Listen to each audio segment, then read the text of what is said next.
monthly newsletter, Reaching Out Spiritual News, which is out now.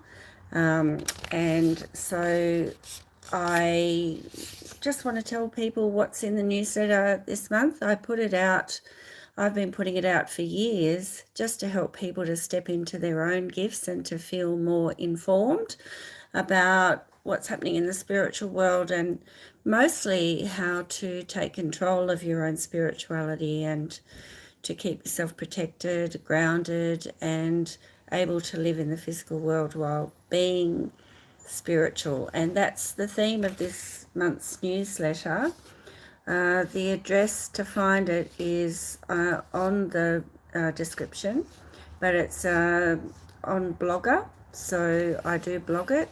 You can also go onto my website, which is victoriacochrane.com.au, and you can subscribe to the newsletter, which will then come to you every month. And this month we're talking about, as I said, staying connected while living in a physical world. And I've talked about that and how to block out people who can be energy vampires or blockers. And I did a channeling this morning from the masters who just talk about the tips to keep yourself grounded and learning to love yourself again, so you can stand your ground and actually navigate your way through all the density of living on earth, which can be pretty hard at times. And then I've got a snippet of wisdom off my computer because I have so much on there from years gone by, just talking about the universal womb. So there's a universal mind, a universal womb, a universal everything, and a universal human collective consciousness, because we're all connected. So it just talks about how to heal the grief of feeling unloved, and a lot of that can come from the womb, and I do see that in my readings. But also sometimes it needs to come out of the universal womb as well. So that's pretty interesting. I've got a new section in my newsletter this month, just starting to outline some of the healings that I've done for people, and some of them just I wish that I could describe or show people what I see energetically when I'm doing healings and readings, but there's no way I can.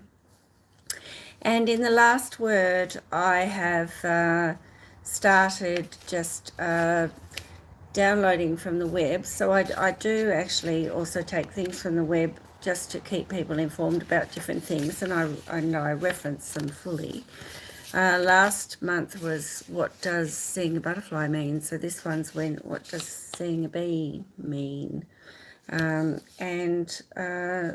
I hope you enjoy that. If you haven't ever read my newsletter, please go on and find it. And just quickly, I pulled some cards for this month, and it's pretty much in the theme of trying to maintain our vibrations above all the denseness of living on earth. And the first one was Kuan Yin. These are from the Goddess Guidance Oracle cards. Compassion, and having compassion for yourself, but also for others, remembering that we're all on our own journey, and some of us have nearly wrapped up our lessons, but other people still have a lot to learn.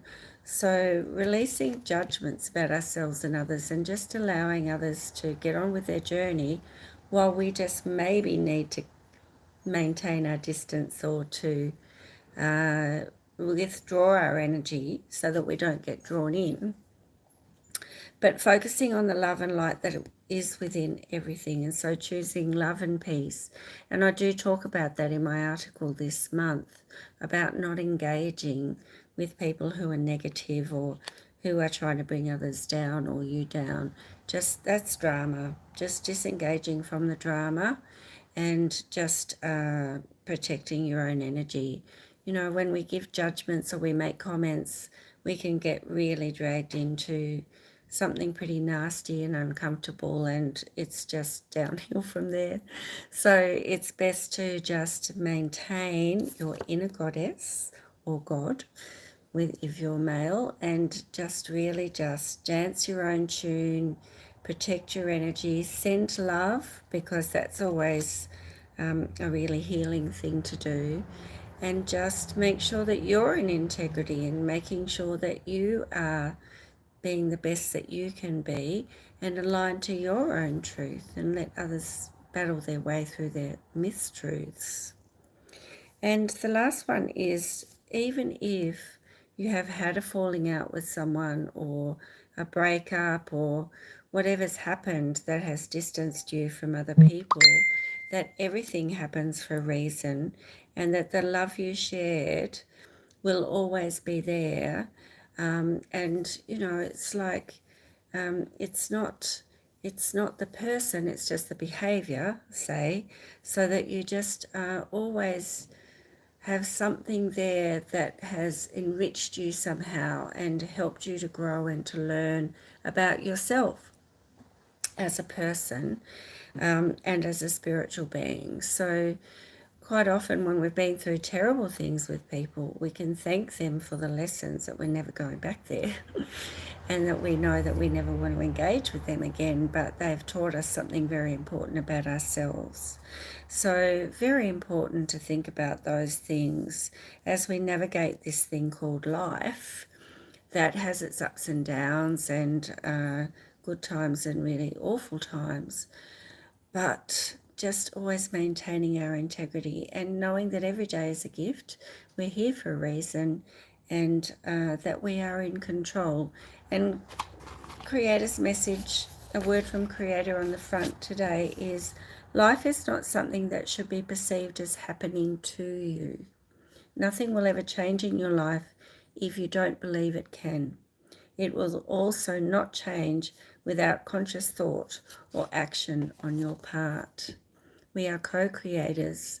The universe is working for us, but we need to put out very clear messages about what it is we want and need in our lives and what we wish to change, and thank the universe for the abundance that's coming and for the help that's there, and taking notice of all the signs along the way.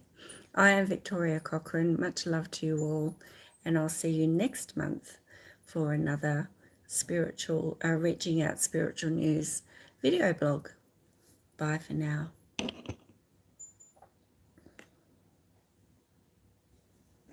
If I can stop it.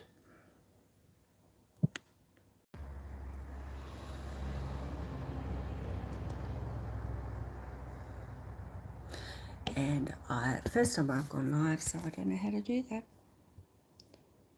Yes.